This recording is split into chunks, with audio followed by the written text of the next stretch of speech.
मागच्या पिरियडला आपण विसर्जनाचा दंड कसं सोडवावं त्याच्या स्टेप आपण पाहिल्या. त्या स्टेप पाहिल्यानंतर सर्वात महत्वाचा मुद्दा भांडवल लेख्याचा नियम प्रत्येकाला माहिती पाहिजे. भांडवल लेख्याचा नियम समजा माहीत नसेल तर विसर्जनाचं उदाहरण तुम्हाला सोडवता येणार नाही. आणि याची थेट तुम्हाला मी लिहायला सांगितली होती, परंतु तुम्हाला बोर्डवर दिसून नाही राहिला, काही प्रॉब्लेम आहे तर आज मी व्यवस्थित वहीमध्ये लिहून तुम्हाला मी त्याचे फोटो सेंड करून देईन. ठीक आहे, तेवढं मात्र वहीमध्ये व्यवस्थित लिहून द्या. भांडवल लेख्याचा नियम.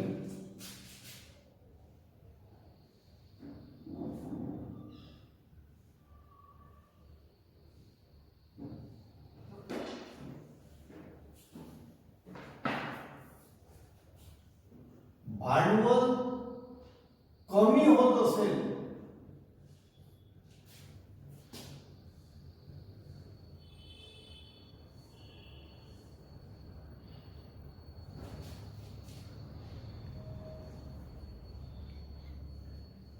एखाद्या व्यवहारामुळे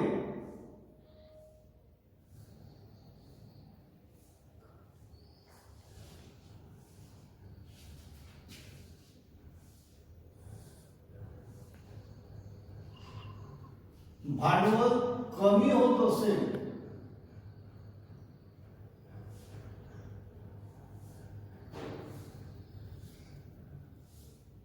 तर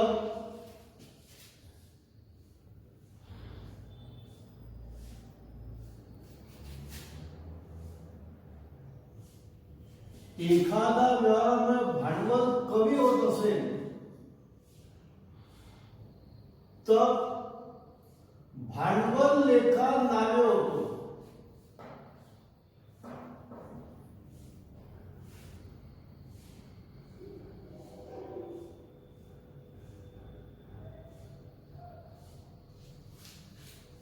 एखाद्या व्यवहारामुळे भांडवल जर कमी होत असेल तर भांडवल लेखा काय होतो, नावे होतो. जर एखाद्या व्यवहारामुळे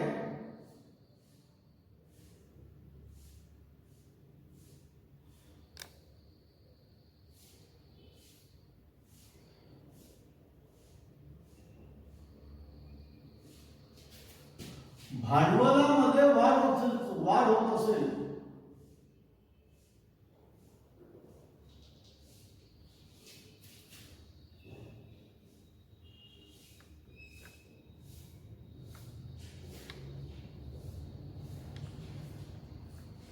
जर एखाद्या व्यवहारामुळे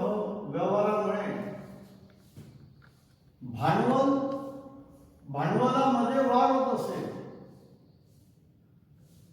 तर भांडवल लेखा जमा होतो.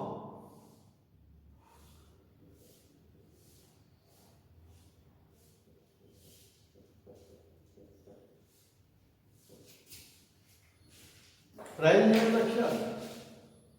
भांडवल कमी होत असेल तर भांडवल लेखा नावे करावा. भांडवलामध्ये वाढ होत असेल तर भांडवल लेखा जमा करावा. पाठ करा. भांडवल कमी होत असेल तर भांडवल लेखा नावे. भांडवलामध्ये वाढ होत असेल भांडवल लेखा जमा. भांडवल कमी होत असेल भांडवल लेखा नावे. भांडवलामध्ये वाढ होत असेल तर भांडवल लेखा जमा.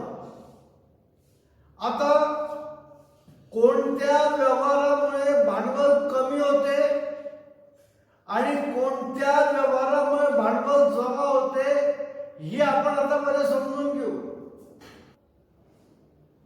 असा कोणता व्यवहार आहे ज्या व्यवहारामुळे भांडवल कमी होते आणि असा कोणता व्यवहार आहे ज्या व्यवहारामुळे भांडवलामध्ये वाढ होते.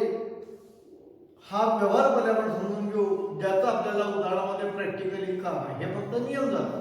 भांडवल कमी झालं, भांडवल लेखा नावे करायचा. भांडवलामध्ये वाढ झाली असेल तर भांडवल लेखा काय करायचं,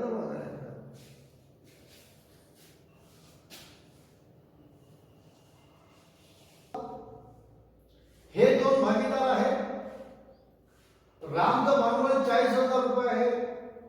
रामने फर्निचर 10,000 रुपयाला ठेवून घेतले. आता राम आणि गोपाल दोन भागीदार आहेत. रामचं भांडवल 40,000 रुपये, रामने फर्निचर 10,000 ठेवून घेतलं. लक्ष द्या.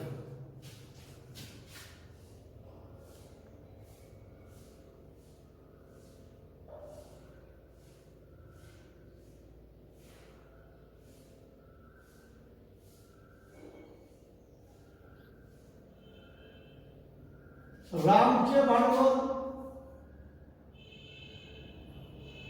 40,000 रुपये,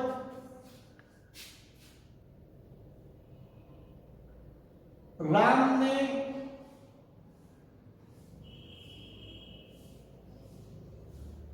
फर्निचर ठेवून घेतले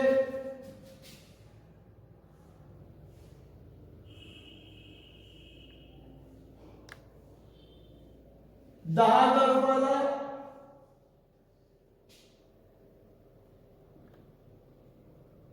उरले किती? 30,000 रुपये. रामचं भांडवल 40,000 रुपये आहे. रामनं फर्निचर ठेवून घेतलं 10,000 रुपयाला.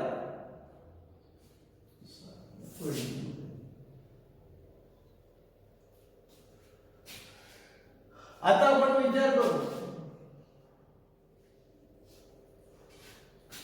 फर्निचर कोणाचं आहे?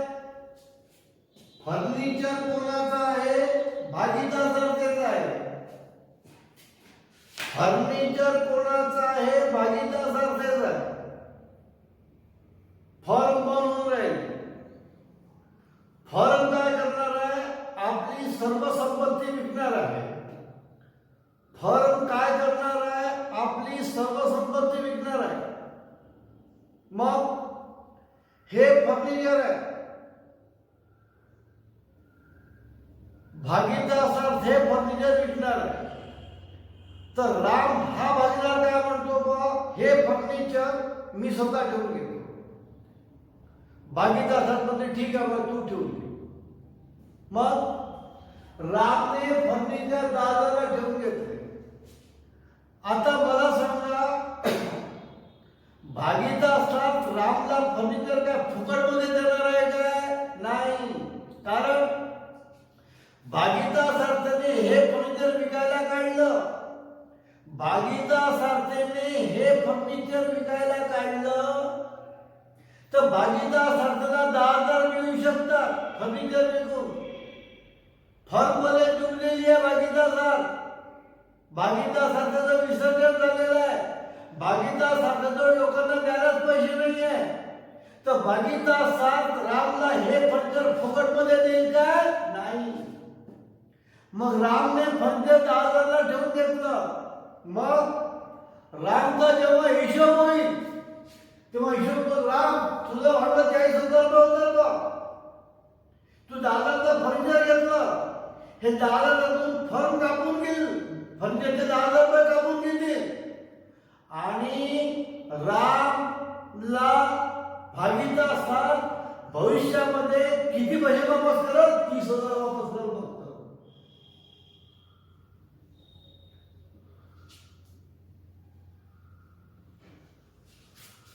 रामचं भांडवल किती आहे? 40,000 रुपये. रामने फर्निचर 10,000 रुपयाला घेतलं. फर्म रामला फर्निचर फुकटमध्ये देईल काय? नाही. त्याचा जेव्हा हिशोब होईल तेव्हा हिशोब कसं? राम 40,000 रुपये जमा होते. भागीदार पाठवून म्हणून तू 10,000चं फर्निचर घेतलं. ते फर्निचरचे 10,000 रुपये त्याच्या 40,000 मधून कापून घे. म्हणजे भागीदार रामला किती पैसे वापस करत? 30,000 रुपये फक्त वापस करत. याचा अर्थ या ठिकाणी रामचं भांडवल वाढलं की कमी झालं? कमी झालं. या ठिकाणी रामचे भांडवल कमी झाले.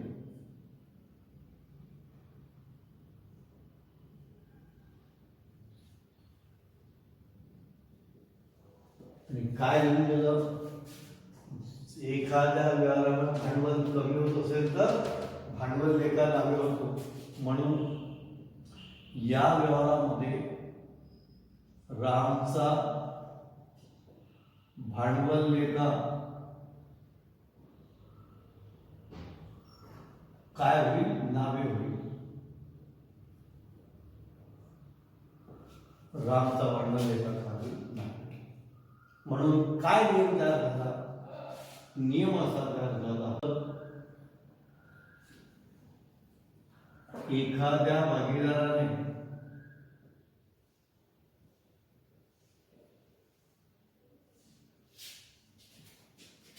एखादी संपत्ती ठेवून घेतली, एखाद्या भागीदाराने एखादी संपत्ती ठेवून घेतली,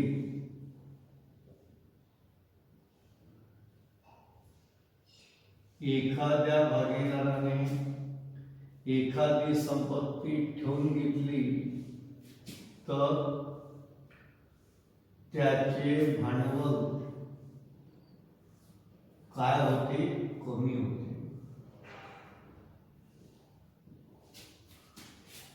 जर एखाद्या भागीदाराने एखादी संपत्ती ठेवून घेतली असेल, जर एखाद्या भागीदाराने एखादी संपत्ती ठेवून घेतली तर त्याचे भांडवल कमी होते.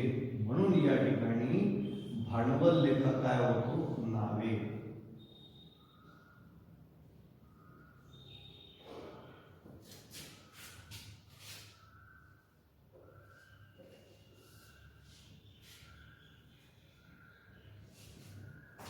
समजलं?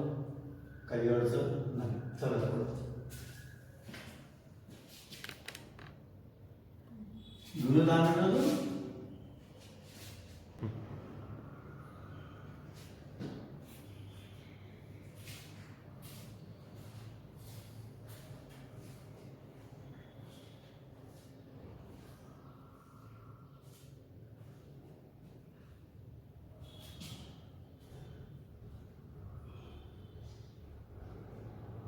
जय व विजय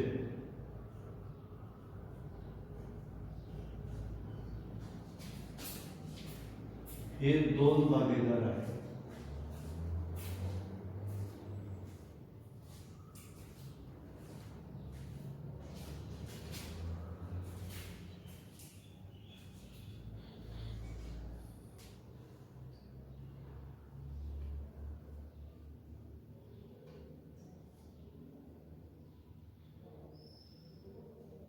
विजयचे भांडवल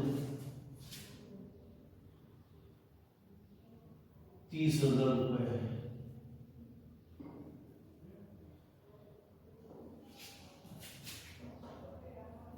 विजयने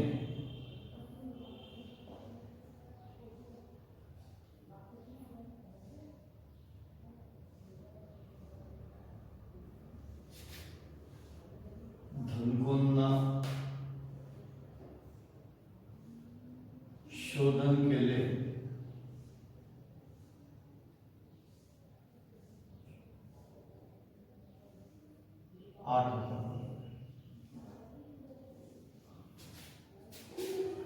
जय आणि विजय दोन भागीदार आहेत.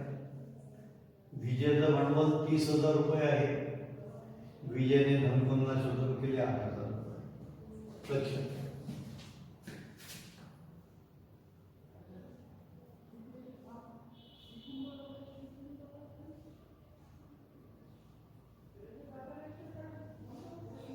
विजयचे भांडवल 30,000 रुपये.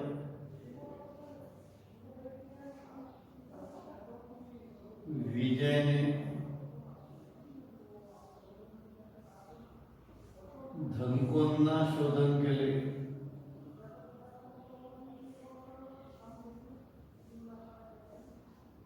8,000 रुपये. पाहता विचार करा, धनको कोणाचे आहे? भागीदार सारख्याचे. तर धनकोंना शोधून कोणी करायला पाहिजे? भागीदार सारख्याने करायला पाहिजे. धनको कोणाचे आहेत? भागीदार सारख्याचे आहेत. तर धनकोंना शोधून कोणी करायला पाहिजे? भागीदार सारख्याने करायला पाहिजे. आता काय झालं?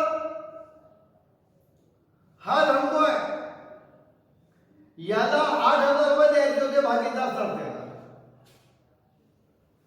भागीदाराची विसर्जनाची प्रक्रिया सुरू आहे.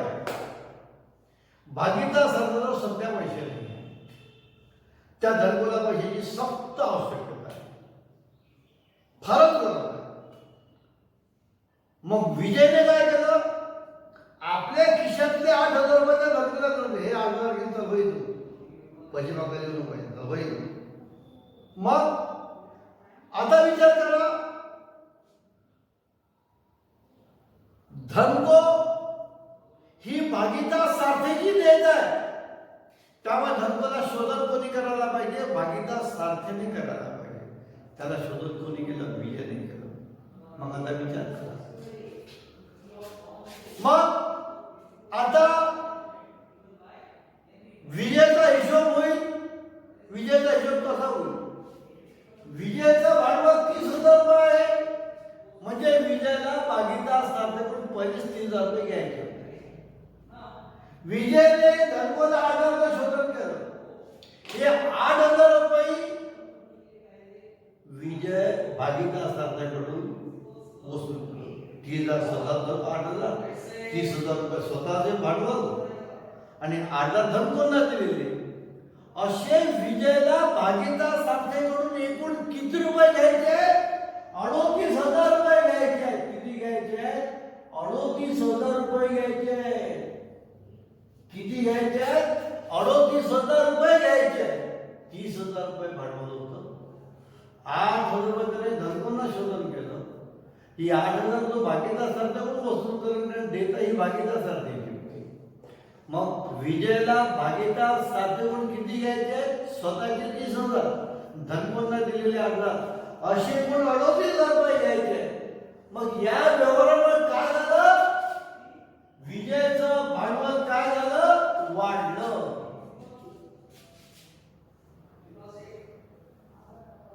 विजयचे भांडवल वाढले.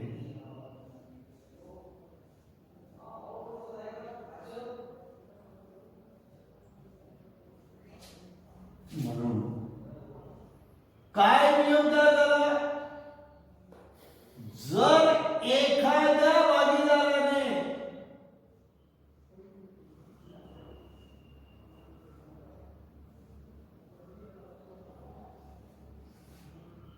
एखाद्या देतेचे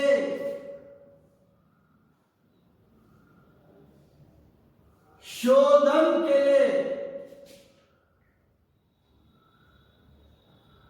जर एखाद्या भागीदाराने एखाद्या देतेचे शोधन केले तर त्याचे भांडवल, एखाद्या भागीदाराने एखाद्या देतेचे शोधन केलं, जर एखाद्या भागीदाराने एखाद्या देतेचे शोधन केले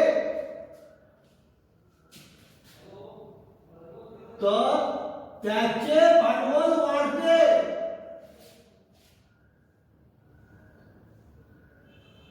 जर एखाद्या भागीदाराने एखाद्या देतेचं शोधन केलं तर त्याचे भांडवल वाढते. म्हणून भांडवल लेखा काय होईल? जमा.